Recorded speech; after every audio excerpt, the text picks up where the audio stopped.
So a few days ago, a major report coming out of the Middle East that will have a significant effect on prophetic events down the road has occurred, and I want to talk about it this morning. But first, to lay the groundwork for it, Christians. Always talking about the difference between, as they say, the God of the Old Testament versus the God of the New Testament. Notice that they never mention the New Covenant, which if they did a search in Scripture, they would find out what the New Covenant actually is for, who it is for, what it's all about. It's about the very thing they accuse, as they say, the God of the Old Testament of being against. So you have this priest, and he titles this video, and I'm not going to play it, Old Testament God versus New Testament God.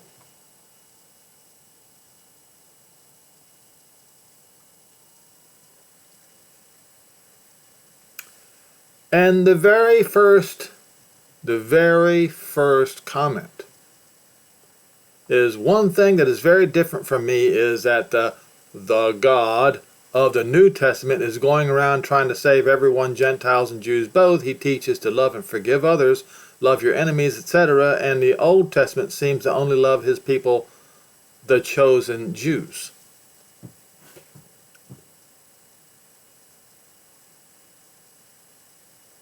You see?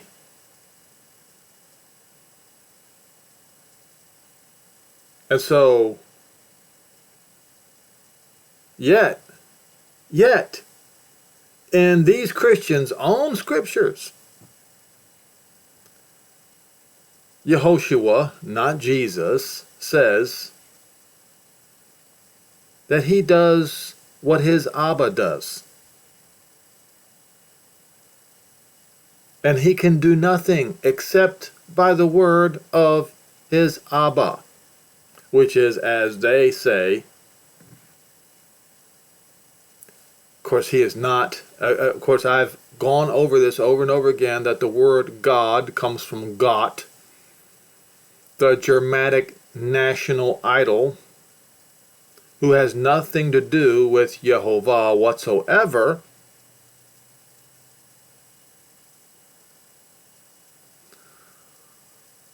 So, what is common in Christianity is that the opinion that, as they say, the God of the Old Testament is at odds with, as they say, the God of the New Testament. What they're actually saying is they don't want to follow Jehovah. They want to do exactly the opposite of what Jehovah intends. And I'll make a case in point with this particular announcement here. So, Israel recognizes Somaliland in exchange for base Palestinian displacement, says Somalia's Mohammed. The Somalian leader says Israel is not in the region for peace and seeks to forcibly displace Palestinians to Somalia. Now, Christians would say, well, that's something that the God of the Old Testament would do. Remember, this is these Christians say that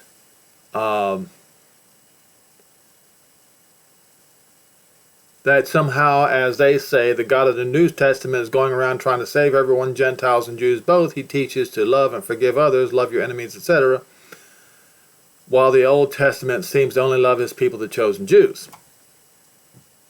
So, of course, the Christians would be against this, typically. All right. So what we have here on, what is it, ABC News? Is that ABC? That doesn't look like an ABC logo to me. But anyway. So the title is The Strategic Plays That May Have Driven Israel's Recognition of Somaliland. A country suffering international isolation has recognized a small territory desperate for international attention. That's the case with Israel and Somaliland, the breakaway Somalian province of the Horn of Africa, which Israel became the first UN member state to formally recognize as a country last week.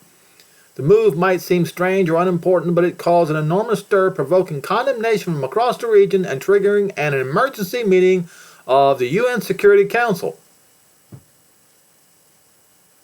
Why are the nations so angry about this? So why did Israel decide to partner with this small territory with only around 6 million people, a long way from its own borders? Reason 1, securing an ally near the Houthis. Well, all right. Reason 2, a theory about Gazan refugees. Here comes this idea again. Somaliland, which has declared independence in 1991, has been looking for allies and particularly seeking recognition from the United States in its pursuit of international legitimacy. In March 2025, reports suggest U.S. and Israel officials had approached Somaliland as well as Somalia and Sudan to consider accepting Palestinians relocated from Gaza under the so-called Trump Riviera Plan. The idea, which included the complete expulsion of Gazans, was quietly shelved by the White House after broad international condemnation and allegations of ethnic cleansing. Well, the same group of people are still dead silent about the ongoing expulsion of Jews around the world, and refuse to allow them into their lands, which makes the world as a whole a bunch of hypocrites.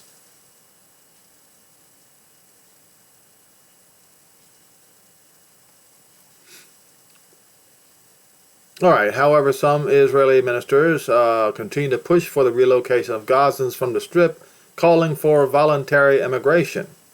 Back then, Somaliland did not rule out accepting the resettlement of Palestinians from Gaza, although it said diplomatic recognition and working relations would be a prerequisite for such a move. All right. And here we have Haaretz. So the reason why I'm showing you several different websites is to point out to you that this, in fact, as I've mentioned before, has occurred. Somaliland agreed to receive displaced Gazans in exchange for recognition by Israel, Somali president says. I don't have a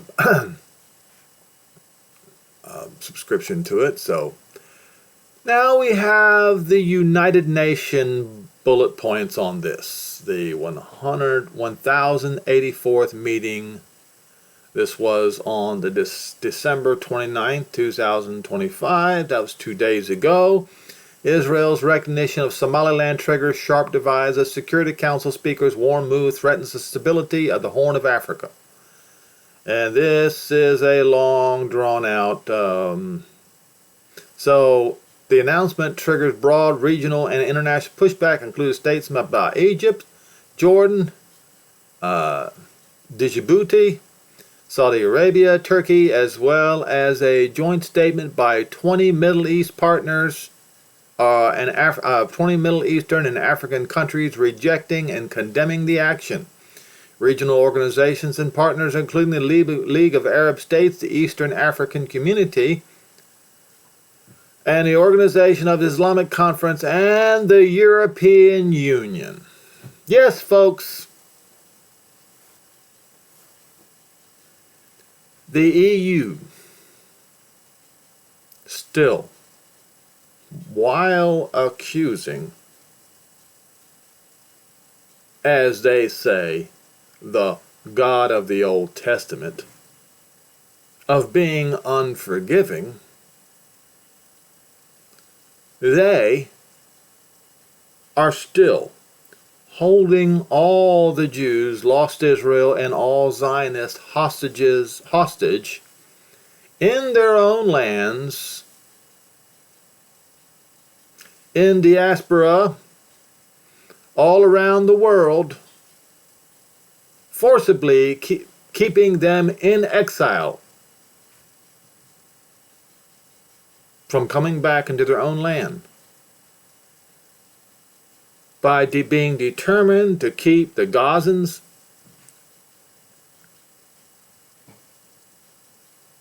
in that land, and also by keeping the Moabites and Ammonites in Judea and Samaria.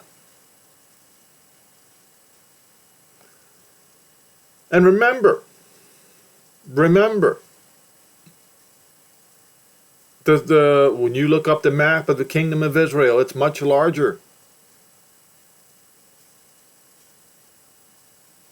When I'm talking about the kingdom of Israel under David and under Solomon, than what they have now. Not only that, go to Yehoshua chapter 1 in the first few verses, and you will see clearly that the border was supposed to go all the way to the great river Euphrates.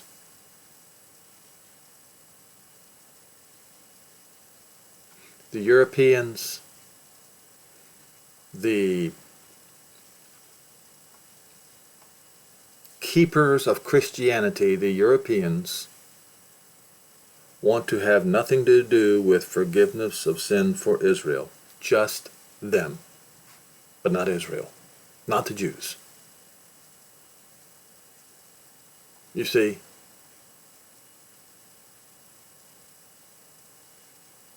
Alright, so it's a good idea to... Denmark's speaker also warned against setting a dangerous precedent that may exacerbate tensions in the Horn of Africa. Any resolution in the international status of Somaliland must be within the framework of Somalia's legal and constitutional order. Now, the United States and Israel. The representatives of the United States defended Israel's recognition of Somaliland, saying it has the same right to conduct diplomatic relations as any other sovereign state. You see, that's what's wrong with the rest of the world. Now, the United States has a very big problem, too, because the United States is only doing this for their own strategic advantage. Recalling that several countries unilaterally recognized a non-existent Palestinian state earlier in 2025. Yes, a bunch of hypocrites, they all are. And that no emergency meeting was called to express this council's outrage, she said. This council's persistent double standards and misdirection of focus distract from its mission of maintaining international peace and security, she also added. We have no announcement to make regarding United States recognition of Somaliland, and there is no change in American policy. Israel's representatives emphasizes country's engagement with Somaliland has been a long and consistent record. He said that when Somaliland emerged as an independent state in 1960, Israel was among 35 countries that formally recognized its independence. Since 1991, he said, Somaliland has consistently met the objective criteria for statehood under customary international law as reflected into Montevideo Convention. Israel's recognition, then, is neither provocative nor novel, he stressed. Rather, it is a lawful and principled acknowledgement of long-established reality, consistent with international law and aligned with the values of this council is meant to uphold. Recognition, he added, is not an act of defiance, but an opportunity to promote clarity, encourage responsibility, and strengthen stability in the Horn of Africa. That is, unless, of course, you are Israel. Then the whole world is against it. Let me say it another way. The world versus Israel goes like this. If you're for it, I'm against it. That's how the world views Israel. Okay? So when forgiveness and redemption of Israel does come, the whole world will be against it. No matter who comes to institute it.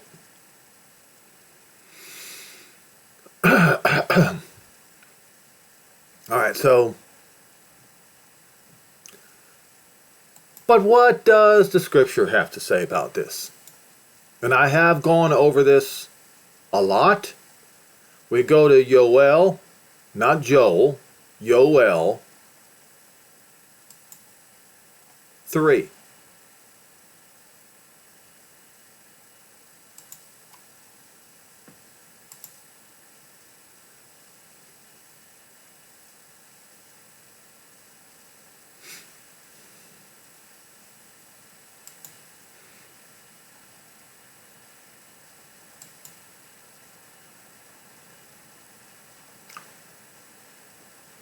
In the day and time of the return of the captives of Yehuda and Jerusalem, this is a summary. Okay. I will gather the Goyim, the Goi, and will bring them back to down into the valley of Yehoshaphat, means Jehovah has judged. Not the Lord has judged, but Jehovah has judged. And will judge those people, the Goi, for my possession, property, inheritance, Israel, whom they have scattered among the Gentiles.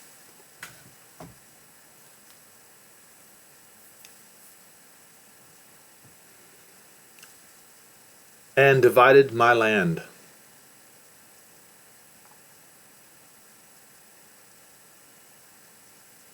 The Gentiles have all participated in buying and selling his people with harlots and wine.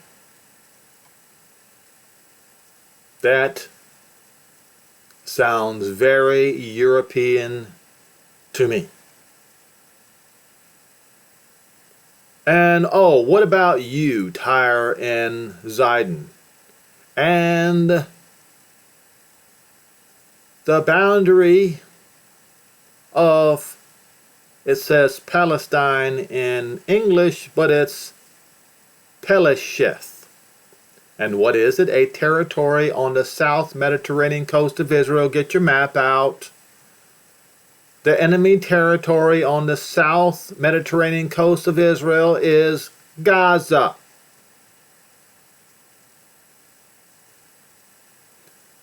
Are you going to render me a recompense? Well, they did. October 7th. Now, it's time to pay them back. But the world does not want payback.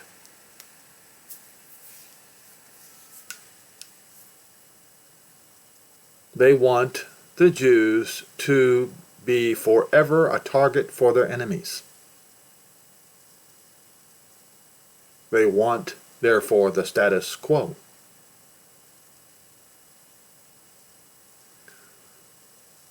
But he says, if you render a recompense,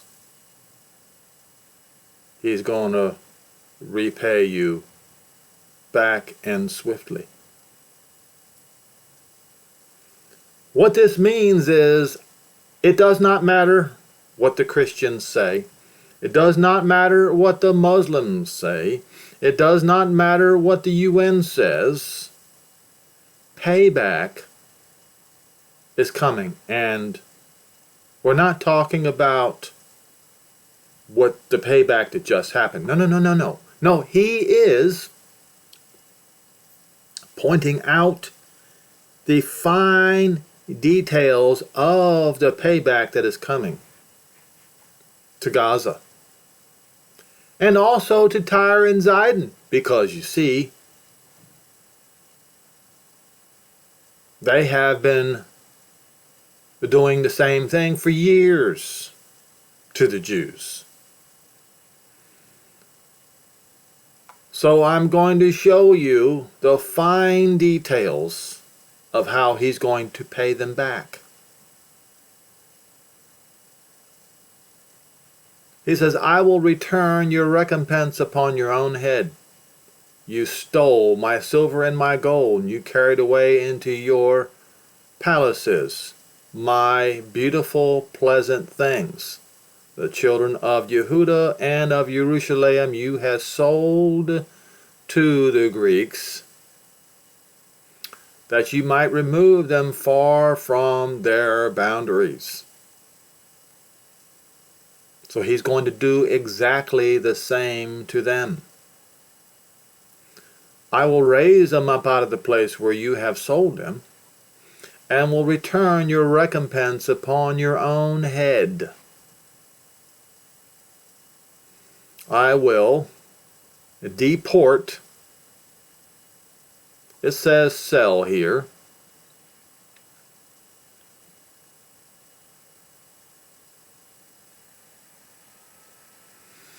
To sell away. As to make a deal to get you up out of here.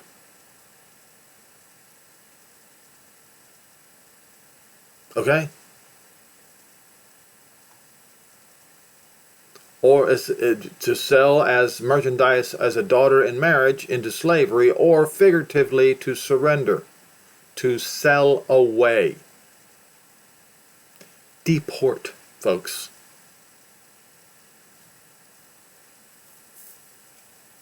To make a deal. We'll make a deal with you. We will do this and this and this. You take this.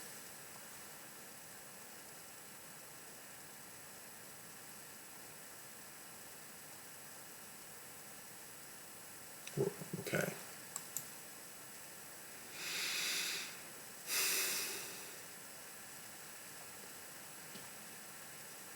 And will return your recompense upon your own heads. I will deport your sons and your daughters into the hand of, or sell them into the hand of Yehuda, and they shall sell them or deport them to the Sabians, to a people far off, for Jehovah has spoken it. So there's nothing that you Europeans or you Muslims can do about it. So, land of the Sabians. All right, well, land of the Sabians.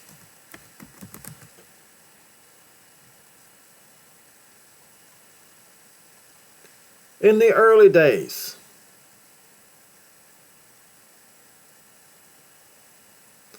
Saba was an ancient South Arabian kingdom that existed in Yemen before 275 CE. It likely began to exist 1000 BCE and 800 BCE, and inhabitants were Sabians. Okay? So back in those days, the Sabians lived right here in Yemen. However, the Sabians later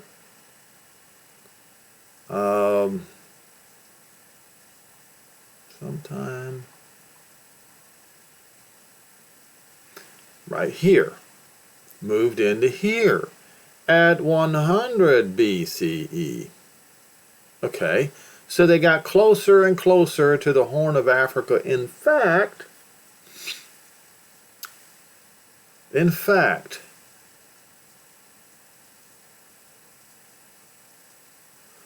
I believe it's here.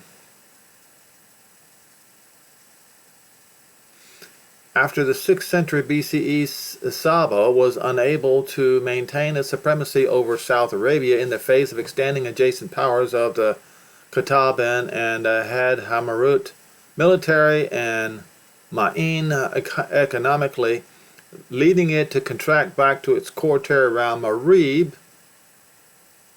and Surwa. Okay. Sabian leaders reverted to the use of the title Malik instead of Mukarib. This decline began soon after the reign of the Karabil Watar.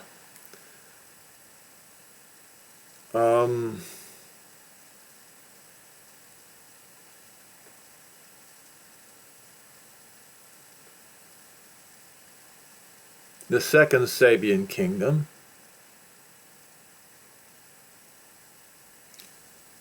All right, what is this? Okay, so this right here was the second Sabian kingdom. All right. Make sure that I don't miss anything. All right. Now we have the Horn of Africa.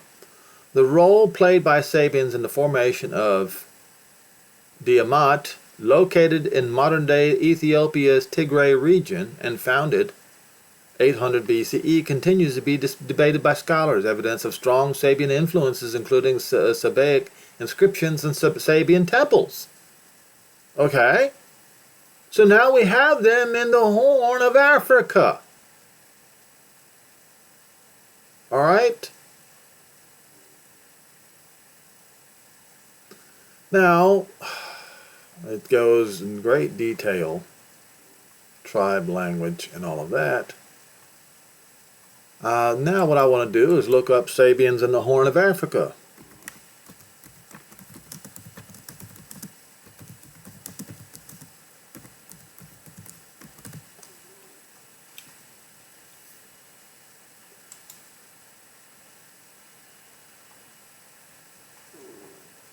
All right. I'm not sure if this is going to pull me up.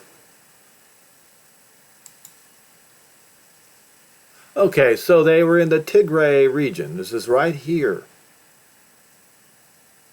And I believe in the, might have been in the Amhara region. Okay, and so because the Sabians were in the Arabian Peninsula, they were speaking Semitic languages, which, as you can see, the Sabians had their influence all the way up in here. And now Somaliland is right here. So not far from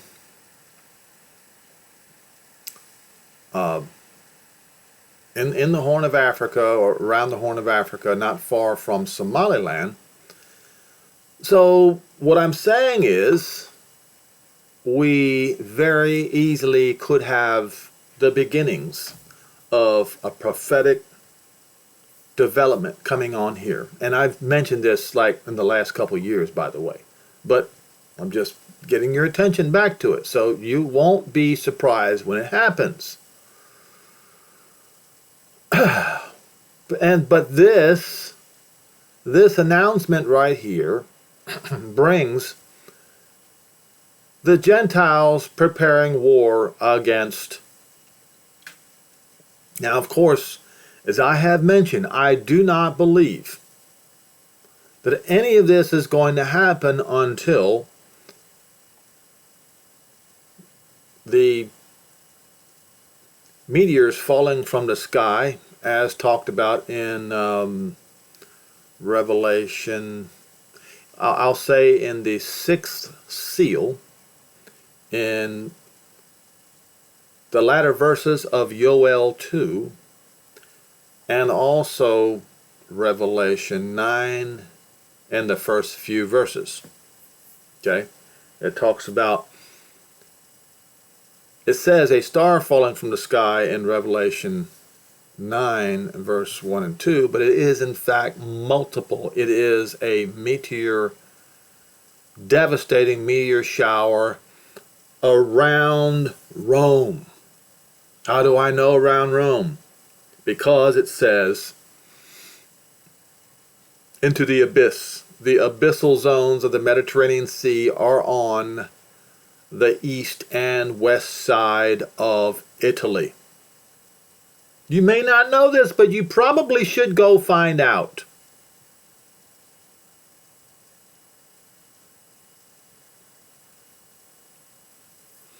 And then a nuclear conflict occurs 5 months later. If you bother to read Revelation 9, all of it, you'll come to the same conclusion.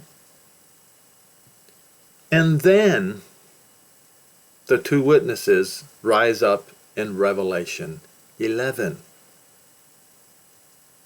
They are the ones who are going to orchestrate all of this. But what I'm saying is, and when they do this, the Gentiles are going to come up against Yehoshua, who is descending right here.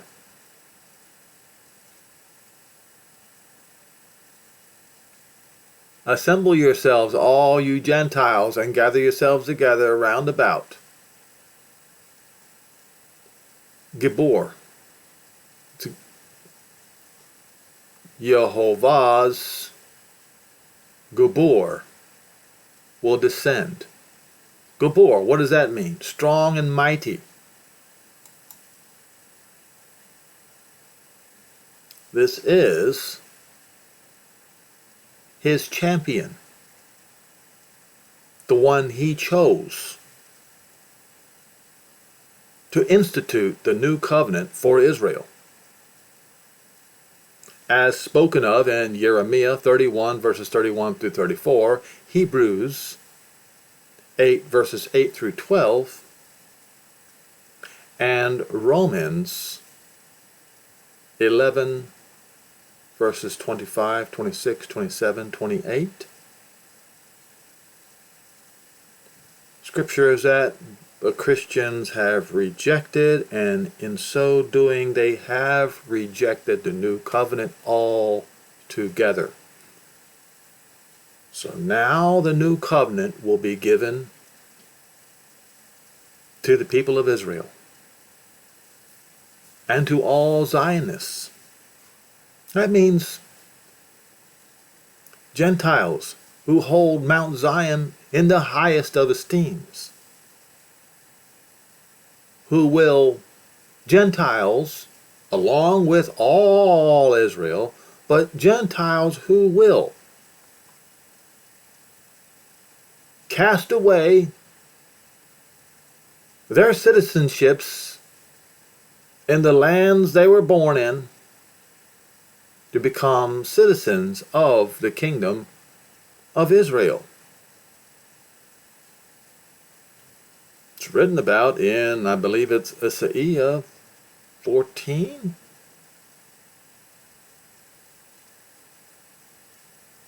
Okay? So what I'm telling you is to pay attention. All these little building blocks are falling into place. As I've mentioned, on Hanukkah, on the 24th day of the 9th month, that is the day where the blessing from Yehovah is coming to Israel, and where the tribulation upon the Gentiles is coming to the Gentiles. It is written in, and I will go to Haggai.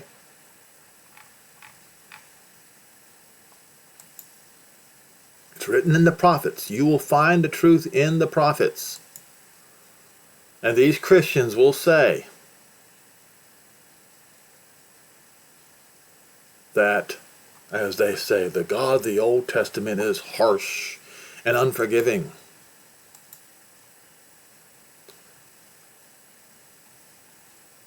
He says, set this day.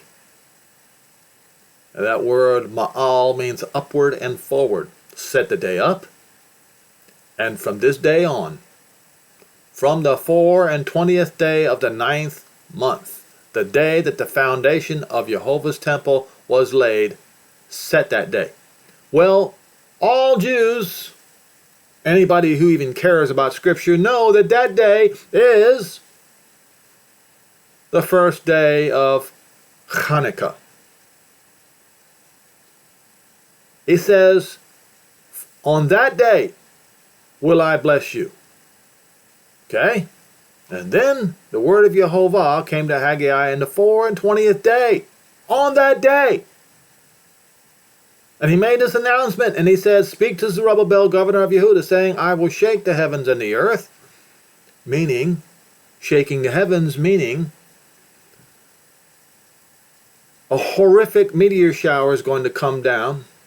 Yes, in the abyssal zones of Rome. And the earth, great earthquake.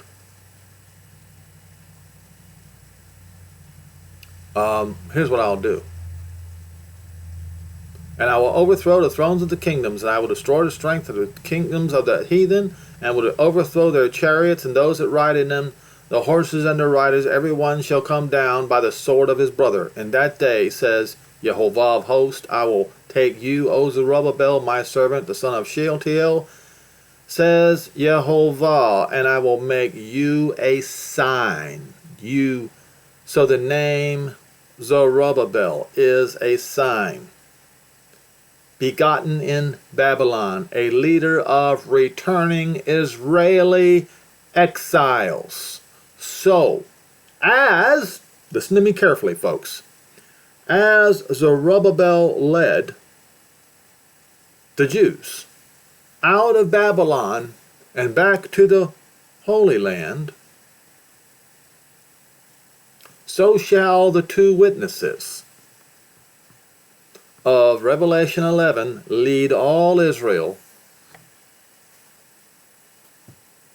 back to the Promised Land. Now,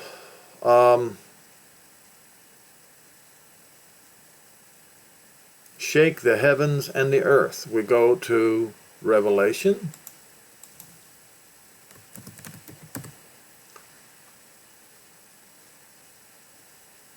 Yes, I know you Christians get angry when I show you these things. Well, see, that's your problem, not mine. So I'm here to warn you, and if you don't take the warning, and you won't take the warning, or very few of you will,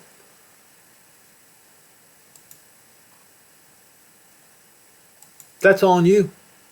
That's your funeral, not mine.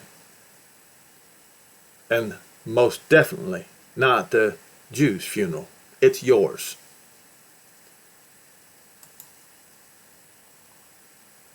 Now, we look at the sixth seal.